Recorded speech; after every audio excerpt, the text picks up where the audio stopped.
अगर किसी के हाथ पर एक ऐसी रेखा हो जो उसकी मौत का दिन, समय और तरीका लिख दे, तो क्या भगवान भी उसे बचा पाएंगे? हिमालय के उस छोर पर जहां सूरज भी आखिरी रोशनी मांग कर जाता है, वहां एक पुरानी गुफा थी और उस गुफा के अंदर एक ऐसी रेखा पैदा हुई थी जिसका नाम था काल रेखा।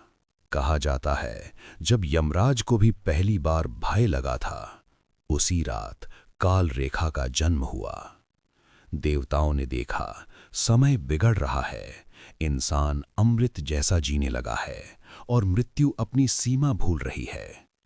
तब ब्रह्मा ने एक रेखा खींची, न कागज पर न पत्थर पर, बल्कि मानव के हाथ पर, और कहा, जो इस रेखा को धारण करेगा वो अपनी मौत से भाग नहीं पाएगा।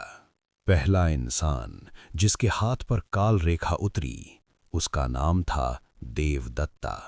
देवदत्ता एक महायोद्धा था। तलवार उसके लिए खिलौना थी, लेकिन एक दिन उसने अपने हाथ पर देखा एक काली जलती हुई रेखा। रात को स्वप्न आया, तेरी मौत सूर्यास्त के साथ होगी, पानी के बिना। देवदत्ता हंसा।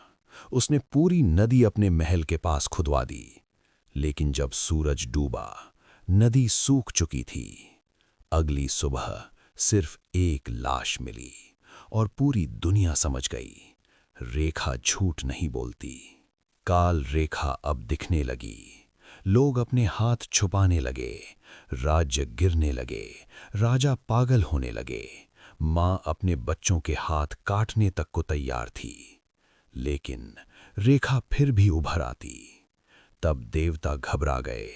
यमराज बोले, अगर ये ऐसे ही चली तो मृत्यु भी बेकार हो जाएगी। तब महादेव उतरे।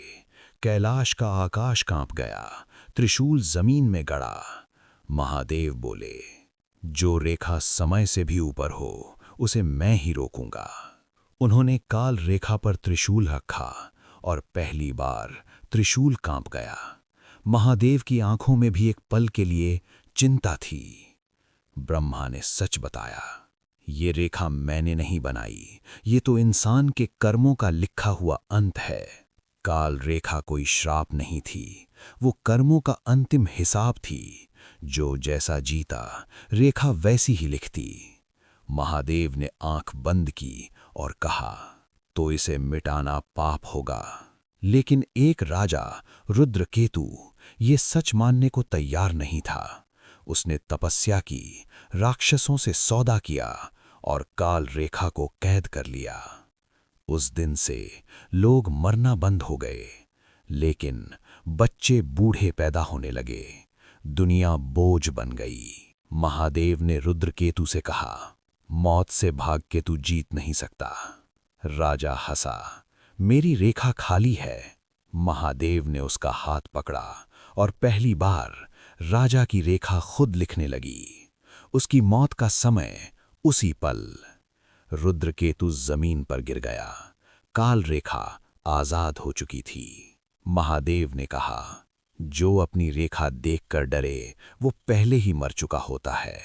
आज भी कहा जाता है, कुछ लोगों के हाथ पर रेखा अचानक उभर आती है, और अगर तुम अपना हाथ देखो और रेखा थोड़ी गहरी लगने लगे, तो समझ लेना काल रेखा तुम्हें देख रही है।